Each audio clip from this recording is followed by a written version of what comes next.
Hello बच्चों, चलिए प्रश्न को पढ़ते हैं। निम्न में से आयनों के किस युग्म में जलीय विलयन में न्यूनतम ऑक्सीकरण अवस्था अन्य से अधिक स्थायी होती है। ए दिया है टेल्यूरियम +1 टेल्यूरियम +3, बी दिया है कॉपर +1 कॉपर +2, सी दिया है क्रोमियम +2 क्रोमियम +3, डी दिया है वेनेडियम +2 वेनेडियम +4 यानी VO2+ का मतलब वेनेडियम +4। तो आइए प्रश्न की मुख्य अवधारणा पे बात करते हैं। खे अवधारणा देखिए, टेल्यूरियम +1 ज्यादा स्थायी होता है और कारण होता है अक्रिय युग्म प्रभाव, यानी टेल्यूरियम +1 में ज्यादा स्थायी होगा बजाय +3 के, और इसका कारण होता है अक्रिय युग्म प्रभाव।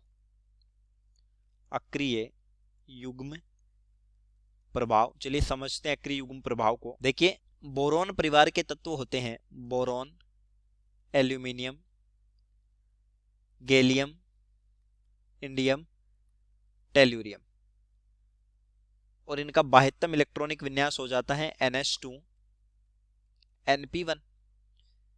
NH2 NP1 बाह्यतम 3 इलेक्ट्रॉन है तो -3 इलेक्ट्रॉन, तो ये चला गया परमाणु +3 में। लेकिन होता क्या है कि ये S के जो इलेक्ट्रॉन होंगे वो नाभिक के अधिक नजदीक होंगे। ये नाभिक है, तो नाभिक के अधिक नजदीक होने की वजह से इन इलेक्ट्रॉनों पर होता है अट्रैक्शन, नाभिक का आकर्षण। नाभिक के आकर्षण के कारण NS इलेक्ट्रॉन संयोजकता दर्शाने में भाग नहीं लेते। संयोजकता दर्शाने में भाग नहीं लेते यानी ये इलेक्ट्रॉन बाहर नहीं निकलते। इस प्रभाव को ही बोला जाता है अक्रिय युग्म प्रभाव, यानी ये अक्रिय हो गए। अक्रिय युग्म प्रभाव कहा जाता है। यानी अब होगा क्या, NH2 NP1 -1 इलेक्ट्रॉन और ये संयोजकता हो जाएगी +1। लेकिन जब बोरोन से टेल्यूरियम की तरफ जाते हैं, यानी कि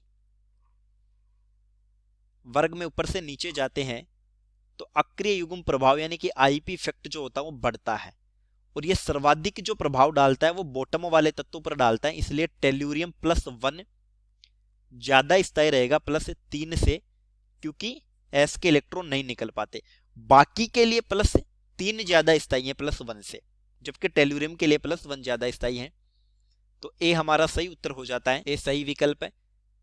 बी में कॉपर +1 के बजाय कॉपर +2 ही ज्यादा स्थायी है, और इसका कारण होता है हाइड्रेशन एनर्जी, यानी कि जलयोजन ऊर्जा जो होती है वो कॉपर +2 की ज्यादा होती है।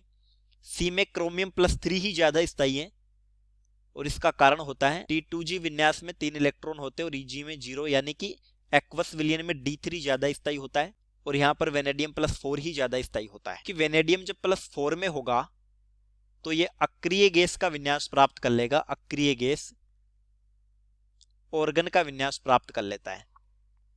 तो उत्तर हो गया ए। चलिए, उम्मीद करता हूं प्रश्न समझ आया होगा। धन्यवाद।